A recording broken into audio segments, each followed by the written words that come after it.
प्यारे अधिवक्ता साथियों, आप सभी को हमारा प्यार भरा नमस्कार। हमें पूरी उम्मीद है कि सभी अधिवक्ता साथी दिल लगा के पढ़ाई लिखाई कर रहे होंगे। हमें ये भी उम्मीद है कि आने वाली उत्तर प्रदेश उच्चतर न्यायिक सेवा की प्रारंभिक परीक्षा को ध्यान में रखते हुए आप लोगों की तैयारी हर दिन ख़त्म होते हुए दिन के साथ सघन होती जा रही होगी। ये तब हो सकेगी चाहे आप एचजेएस यूपी के लिए मेंस पढ़ रहे हों, चाहे आपका कहीं प्री नहीं क्वालिफाई अभी तक हो पाया, सिमिलरली कंटिन्यूअस डेप्थ पॉइंट में किसी भी संस्था से जुड़कर आप प्रारंभिक परीक्षा की तैयारी कर रहे हैं, या आप आने वाली स्पेशल एचजेएस के सिवाय जूनियर डिवीज़न या एपीओ के प्रीलिम्स की तैयारी में कर रहे हों। यानी आज का वीडियो जो हम बोलने वाले हैं, प्रारंभिक परीक्षा में बढ़ती हुई चुनौतियां और उसके ऊपर जो विसंगतपूर्ण आपकी पढ़ाई है, बेढंग पढ़ाई जिसमें कोई तारतम्यता नहीं होती, जिसका नतीजा आपको 2 से 12 नंबर के बीच नंबर कम रह जाने की वजह से प्रारंभिक परीक्षा में ही फेल हो जाने से चुकाना पड़ता है।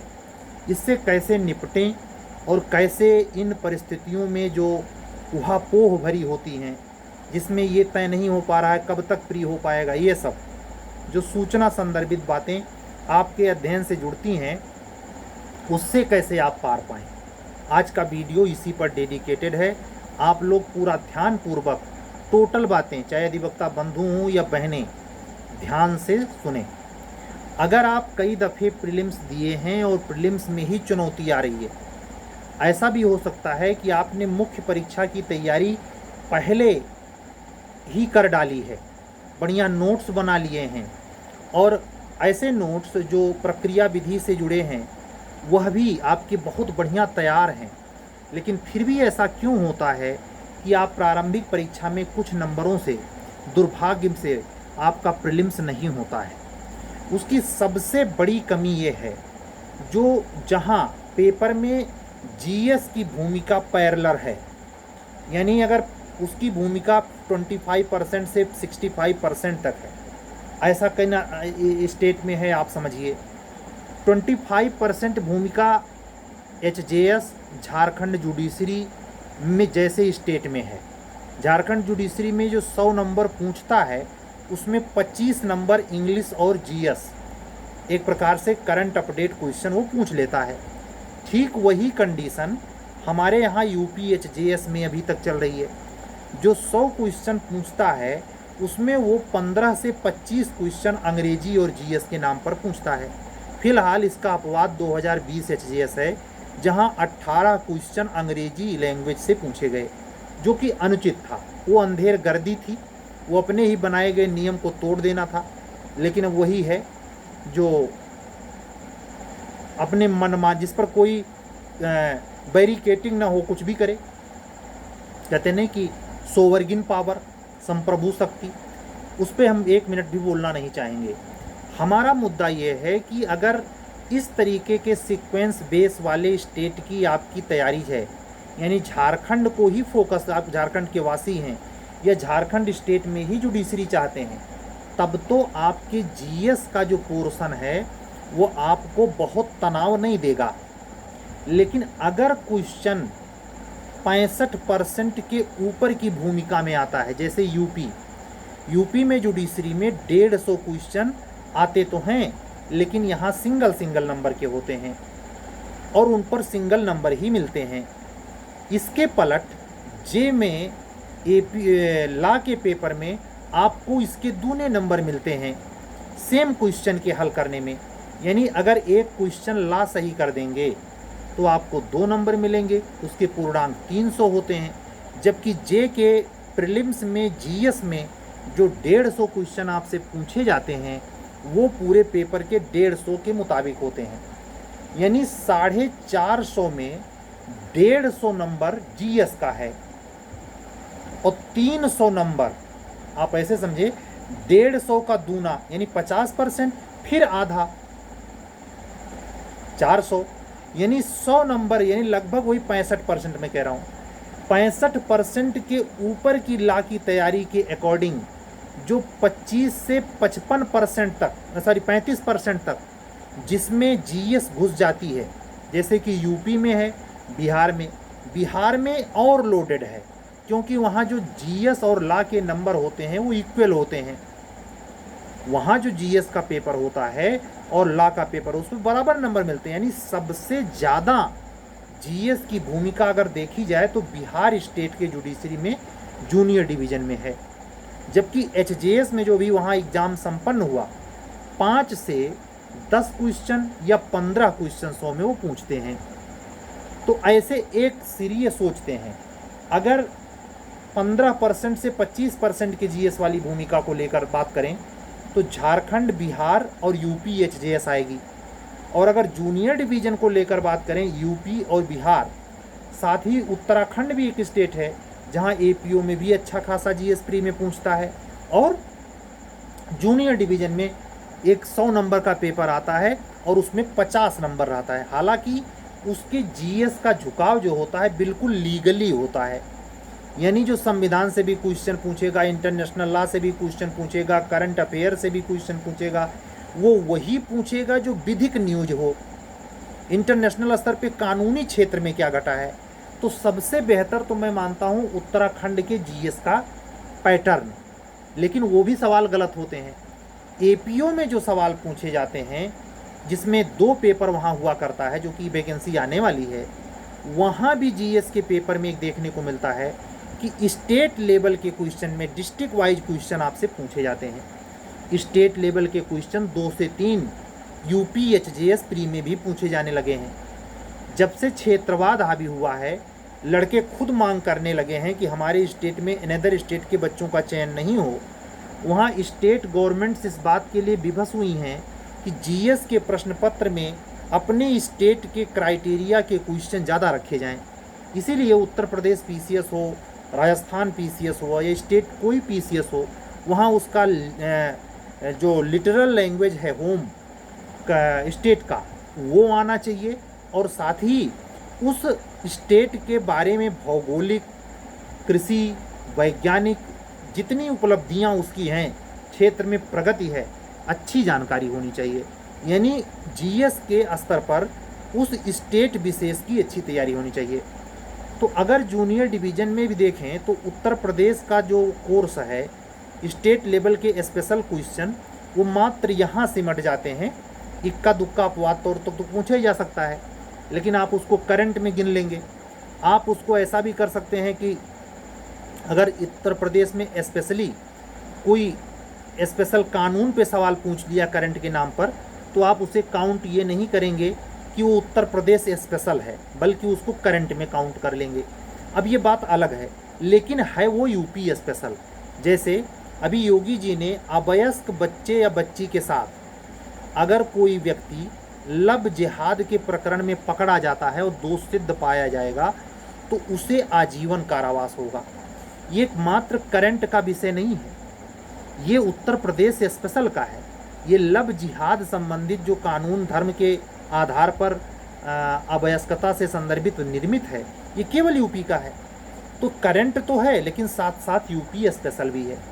जैसे पूछा गया उत्तर प्रदेश उच्चतर न्यायिक सेवा 2020 के प्रारंभिक परीक्षा में कि पीलीभीत जिला है, वहाँ जो बांसुरी बजाने के लिए, यानी बांसुरी बनाने के लिए जो लकड़ी प्रयोग होती है, वो सर्वाधिक मात्रा में कहाँ पाई जाती है।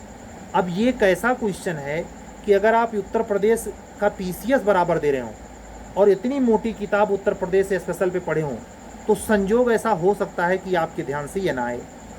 तो ऐसी चुनौतियां, ऐसे उत्तराखंड एपीओ जब जाएंगे देने और एपीओ का जीएस हल कर रहे होंगे, तो आपको 100 में से 100 क्वेश्चन जो जीएस का आएगा, उसमें से ये पॉसिबल है कि 30 क्वेश्चन, 20 से 30 क्वेश्चन उत्तराखंड स्पेशल आ जाए, या 20 क्वेश्चन में तो संदेह नहीं है। बाकी इतिहास का भी क्वेश्चन होगा, भूगोल का भी होगा, सारे क्वेश्चन होंगे। लेकिन जो स्पेशल स्टेट के क्वेश्चन आ जाते हैं, जैसे मैं बात कर रहा था यूपी जुडिशरी जूनियर डिवीज़न की या अपकमिंग यूपी एपीओ प्रीलिम्स की, दोनों की प्रीलिम्स की, वहाँ जो जनसंख्या नगरीकरण में स्टेट लेवल के क्वेश्चन पूछे जाएं, जैसे क्वेश्चन को ऐसे समझें, अगर आपसे पूछा जाए कि उत्तर प्रदेश में सबसे बड़े और सबसे छोटे जनसंख्या घनत्व के जिलों का नाम क्रम से बताइए, और ऐसे ऑप्शन दिए गए हों जोड़े जोड़े में, तो अब आपका ये क्वेश्चन जनसंख्या नगरीकरण के साथ साथ उत्तर प्रदेश स्पेशल से हुआ। ये सिर्फ करंट या नगरीकरण का क्वेश्चन नहीं हुआ, ये उत्तर प्रदेश स्पेशल। क्यों? क्योंकि ये उत्तर प्रदेश के जिलों को फोकस करके पूछ रहा है।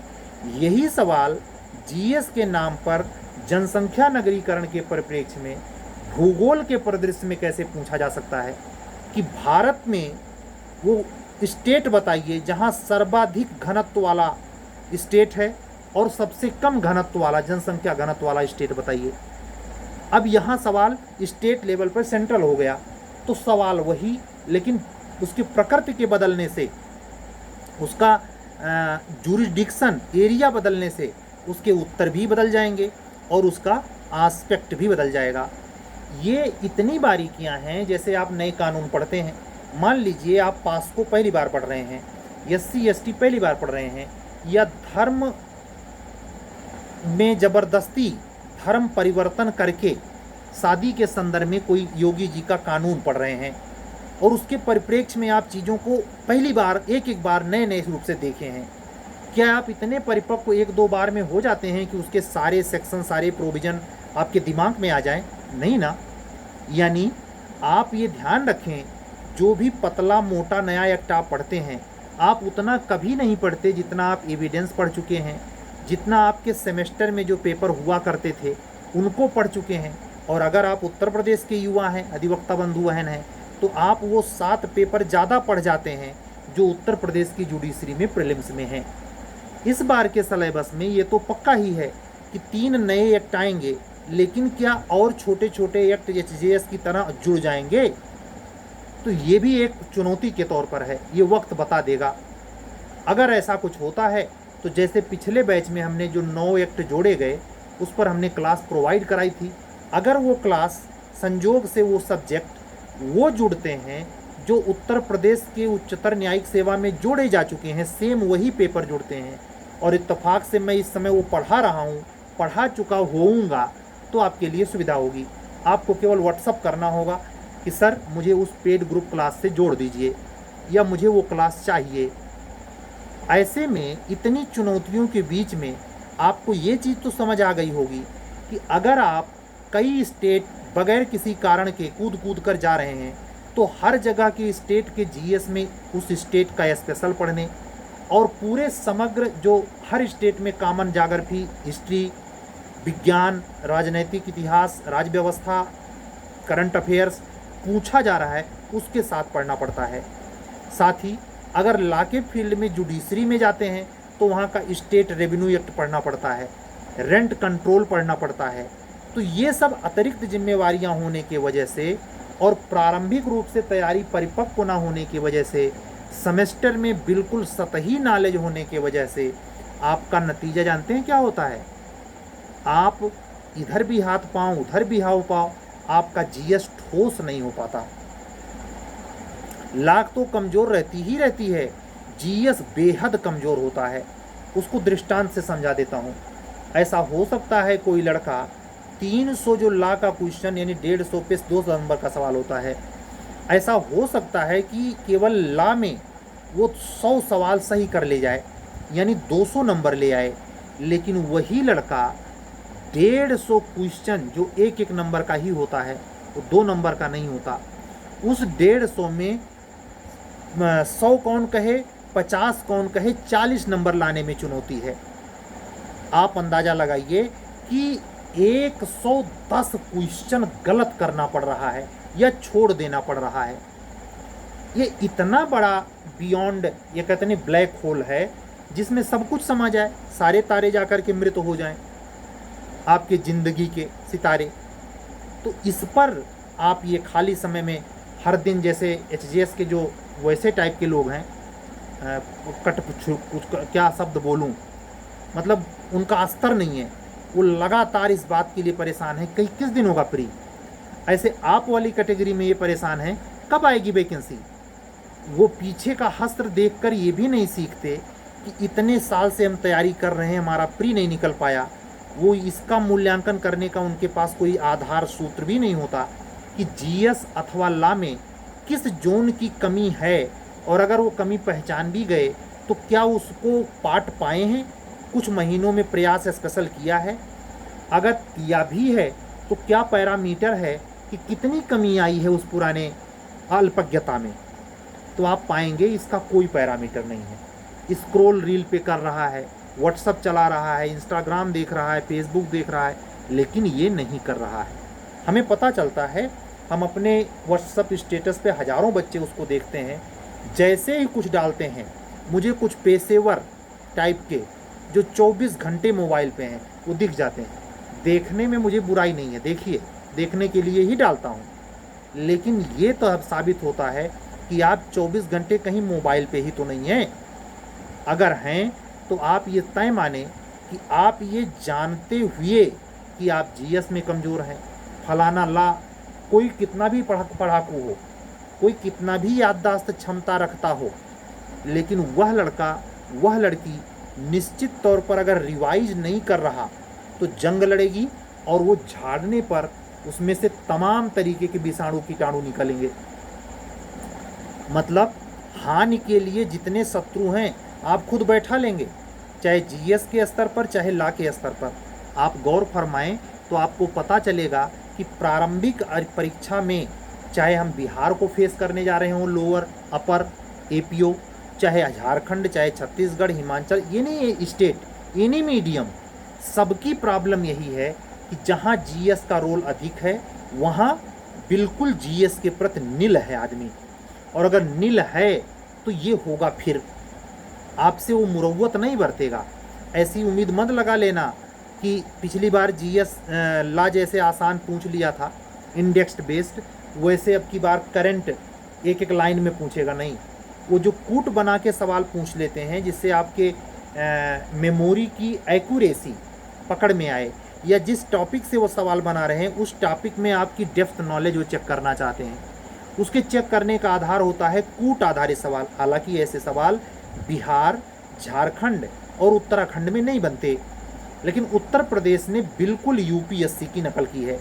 इसलिए मैं आपको रेफरेंस देता हूं कि अगर आप आने वाली यूपी एपीओ या जे के जूनियर डिवीज़न की तैयारी में अनवरत प्रयासशील हैं तो आप 2020 से लेकर 24 का प्रीलिम्स होने जा रहा है, इनके प्रीलिम्स और मेंस के क्वेश्चन पर अच्छा काम करें, क्योंकि अब तो सब जीएस हो गया है, सब्जेक्ट नाम की कोई चीज़ रह नहीं गई है।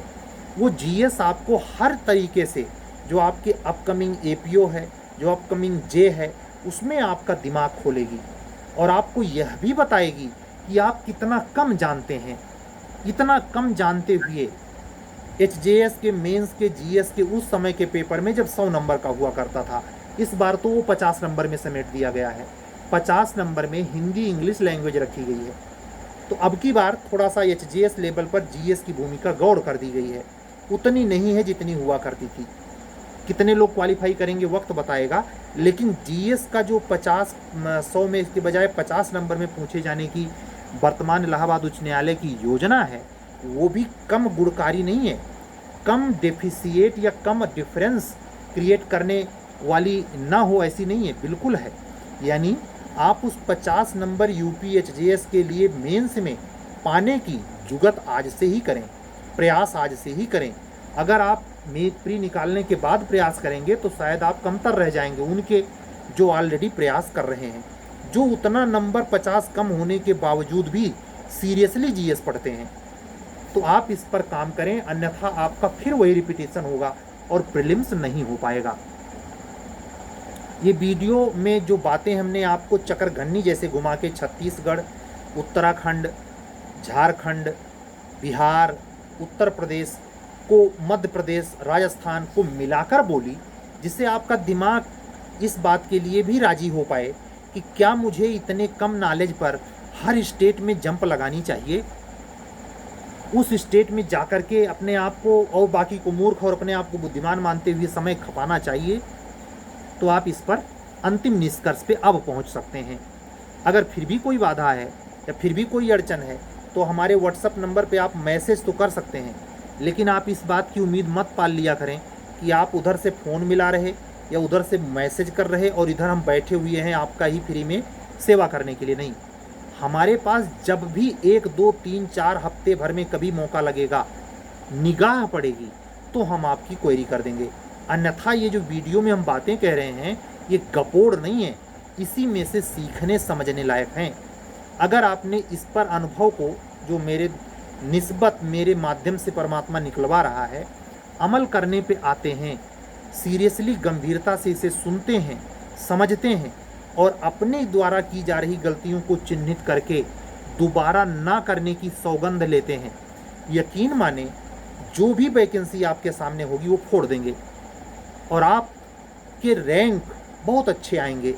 अगर आप इस पर समय रहते नहीं काम करेंगे, रील स्क्रॉल करेंगे, एफबी व्हाट्सअप वीडियो इंटरटेनमेंट में लगे रहेंगे, फिर आपका रिजल्ट नेगेटिव जाएगा, फिर ऐसे साल भर इंतज़ार करना पड़ेगा, फिर आप उनको कोसेंगे जो भ्रष्टाचार करते हैं करवाते हैं, फिर आप उनके लिए व्यग्रता ईर्ष्या से भी भर सकते हैं, ईर्ष्या से ज़्यादा आप उनके प्रति उपेक्षा से भर सकते हैं जो सेलेक्ट हो गए हैं। उसमें से बहुत सारे लोग ईमानदार भी हैं, सारे के सारे गंदी मछली नहीं है, लेकिन आदमी जब नौकरी नहीं पाता, आदमी को जब सफलता नहीं मिलती या अपनी की गई गलतियों को जानबूझकर वो सुधार नहीं पाता, तो उसके लिए एक स्वाभाविक आधार मिल जाता है क्या कि हर बात में वो व्यवस्था का वो दोष गिनाकर समझाकर सामने वाले अपने क्लोज रिलेशन वाला या दूर के व्यक्ति को संतुष्ट करता है। असल में वो जानता है कि वो क्या कर रहा है, लेकिन वो अपने आदत से मजबूर है कि अपनी ही गलतियों को देखते हुए, जानते हुए, समझते हुए, बूझते हुए फिर भी उसकी कहते नहीं होनी प्रबल है कि उसको शुद्ध नहीं होने दे रही है।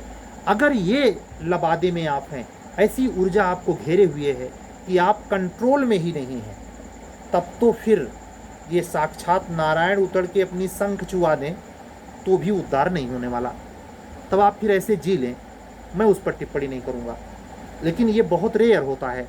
ज़्यादातर की इस बात की गुंजाइश है कि अगर इस वीडियो में जो 25 मिनट लगभग होने जा रहा है मैंने ईमानदारी से बोली हैं, उस पर आप खुद अन्वेषण करें, विश्लेषण करें और तब निष्कर्ष लें कि हमें उस स्टेट में जाना चाहिए तो क्यों, और अगर नहीं जाना चाहिए तो क्यों। क्या हमारा उस स्टेट से जाने ना जाने से हमारे अपने स्टेटस के जीएस का प्रोग्राम तैयारी का मजबूत हो पाएगा, या वहाँ ना जाकर भी यहाँ हम रील चलाते रहेंगे, वहाँ गए भी नहीं दिखाने के लिए और यहाँ समय बर्बाद कर रहे। ऐसे तमाम युवा हैं जो 24 घंटे अपना समय बर्बाद करते हैं। ऐसे समय बर्बाद करने वालों के साथ समय कहता है एक दिन हम तुमको बर्बाद करेंगे। वो माटी के बारे में कबीरदास जी की बहुत अच्छी उक्ति है जो निर्गुण में गाया जाता है। माटी कहे कुम्हार से तू क्या रोंदे मोह, एक दिन ऐसा आएगा मैं रौं दूंगी तोह। इसका अर्थ है कि कुम्हार घड़ा बनाने के लिए या कोई बर्तन बनाने के लिए मिट्टी का प्रयोग करता है और वो मिट्टी को रौंद रौंद के चिकना और लुगदी नुमा बनाता है जिससे वो घड़े का आकार दे सके। जिस समय वो मिट्टी को रौंद रहा होता है उस समय मिट्टी कह रही है उस कुम्हार से, ए कुम्हार तू मुझे क्या रौंद रहा है, एक दिन ऐसा आएगा मैं रौं दूंगी तो। मतलब जब तेरा ये शरीर मर जाएगा, तेरे शरीर से प्राण निकल जाएंगे और तेरा शरीर जब कब्रिस्तान में दफना दिया जाएगा तो मैं रौं दूंगी तो, यानी मैं ही तुझे मिट्टी में बदल दूंगी। ये कॉन्सेप्ट कबीरदास जी का था। यानी अगर आप समय को खा रहे हैं, इतना बेशकीमती अमूल्य समय आप इस ज़माने में इतने खाली खस्ता हाल हालत में, जहां आप देख रहे हैं सूर्य कुमार यादव, वो जो एक मोहम्मडनबर्ग में एक लड़का नया बॉलर बना, बेचारा बिल्कुल गरीबी से आया है। आप देख रहे हैं कि खेल के सेक्टर में 12-14 खिलाड़ी करोड़पति अरबपति हुए जा रहे हैं। 24 घंटा वो विज्ञापन करते हैं, अरबपति हैं तो खरबपति बनना चाहते हैं। आप नहीं बनना चाहते, नहीं उद्देश्य हो, ये बात अलग है, लेकिन कम से कम अपनी जीविका के उपार्जन के लिए और अपने मान प्रतिष्ठा के लिए जो आपने कैरियर निर्धारित कर रखा है, उसकी मानक शर्तों में पहले नंबर पर ये जरूरी है कि आप अपने कैरियर को संवारने के लिए बेशकीमती समय को बचाएं और उस समय में अगर इंटरटेनमेंट, आदत या कोई भी अहंकार या व्यसन जुड़ा है तो आप यकीन माने आप अंत में रोएंगे, पछताने के सिवाय आपको कुछ बचेगा नहीं। इसलिए हाथ जोड़कर करबद्ध प्रार्थना है कि अगर ऐसा कर रहे हों तो आप अपना चेकअप कराएं कि आप खुद के कंट्रोल में नहीं हैं। कितना भी कोई कह दे, आप सुबह होते ही शुरू हो जाते हैं मोबाइल लेकर। अगर ये कंटिन्यूअस चल रहा है, एकदम साफ, एकदम जैसे हम आप दिखाई दे रहे हैं इस यूट्यूब चैनल पर, एकदम साफ है रिजल्ट चाहे जब आए अगले साल निगेटिव ही होगा आपका। ये भावना मत पालें कि कोई अमेरिकल चीज़ आपको पहुंचा देगी, नहीं। आप ये माने कि अमेरिकल ये है कि क्या वो जादू आप पैदा कर पाए हैं कि कमांडिंग पोजीशन आपका हासिल है। कॉन्ट्रैक्ट में जो स्पेसिफिक कॉन्ट्रैक्ट हैं, विनिर्दिष्ट संविदाएं, क्या उस चैप्टर के सारे सेक्शन, जैसे मैं हिंदी में कहूँ कि अगर संविदाओं का अनुसमर्थन आपसे पूछा जाए, पता है अभिकर्ता के दायित्व कर्तव्य से संबंधित जो सेक्शन कॉन्ट्रैक्ट के लास्ट में है, क्या आपको पता है उससे जुड़ी समस्याएं क्या आप हल कर लेते हैं। ट्रस्ट माइनर लॉ, जितने नए जुड़े मैं उनकी बात नहीं कर रहा, जो जूनियर डिवीजन में ऑलरेडी और जे में है यूपी में, ट्रस्ट, टार्ट, पार्टनरशिप, इनसे जो समस्या आती है, हिंदू लॉ मुस्लिम लॉ से जो विल से, दान से, सवायत से समस्या आधारित सवाल पूछे जाते हैं, वक्फ बोर्ड से या वक्फ से चैप्टर से जो समस्या, वसीयत से जो समस्या, बंटवारे से जो समस्या, ये सब आपका तैयार है, पढ़ चुके हैं, एकदम हाथ पे हाथ धर के टोंट मार रहे हैं लोक सेवा आयोग को, टोंट मार रहे हैं हाई कोर्ट को कि देखते हैं कब करवाता है। आप अनजाने और जाने में ऐसा व्यवहार कर रहे हैं कि जैसे आप विधि की नियामक संस्था और विधि के अध्ययन में जो विधि की प्रणेता है, यानी जिसको न्याय की देवी कहते हैं, उसको आपने पैदा किया है। आपकी बेशर्मी से भरी हंसी, बेशर्म भरा व्यवहार, बेशर्मी से युक्त लापरवाही, सब कुछ आपको एक जगह लाके बराबर कर देगी। जैसे मिट्टी कहती है कुम्हार को कि एक दिन रौंदूंगी मैं तोही, ऐसे आपकी ये घोर लापरवाही एक दिन निश्चित ही आपको असफल घोषित कर देगी। अगर आप सफलता चाहते हैं, अगर आप चमकना चाहते हैं, अगर आप निश्चित तौर पर इस बार प्रारंभिक परीक्षा निकालना चाहते हैं, तो आपको अपनी आदत को सुधारना पड़ेगा। आपको ये भी बारीकी से देखना पड़ेगा कि 2 स्टेट चुनूं तो क्यों चुनूं, क्या वहाँ यूपी से समानताएं हैं या नहीं, और अगर 2 स्टेट विदाउट जीएस वाला चुनूं तो उसके प्रति मैं समर्पित हूँ या नहीं, ये सब आपको तय करना पड़ेगा। आज के वीडियो में इसी पर मैंने एक संक्षिप्त प्रकाश डाला है आधे घंटे का। मुझे पूरी उम्मीद है इससे आप लोगों को बहुत सीख मिलेगी, बहुत कुछ बदलेगा और अपने जीवन में जो आदत में आपके सुनूर हो जाए, उस कमरे को, उस स्थान को, उस आदत को तत्काल छोड़िए। अगर कोई कारण है कि आप उस स्थान पे जाते हैं और आदत के वशीभूत होते हैं, उस स्थान को छोड़िए। अगर कोई व्यक्ति ऐसा प्रभाव डाल रहा है, उस व्यक्ति को छोड़िए। छोड़ देने में तत्काल शांति ही नहीं, सफलता भी होती है। गीता कहती है त्यागात तत्काल शांति अनंतरम, यानी त्याग से तत्काल शांति मिलती है। ऐसे विसंगत पूर्ण कुसंगत को त्याज दीजिए और जबरदस्त जीएस पढ़िए अगर यूपी में सफलता चाहिए, एचजेएस में भी। आज का वीडियो पूरा। अपनी सारी बातें लेते हुए हनुमान जी को निवेदित करते हुए कल मिलने के फिर पक्के वादे के साथ मैं आपसे पुनः मिलूँगा। तब तक के लिए सभी अधिवक्ता साथियों, बंधुओं और बहनों को एक बार पुनः जय श्री राम बोलते हुए चलता हूँ। शुभ रात्रि। सत्यमेव जयते।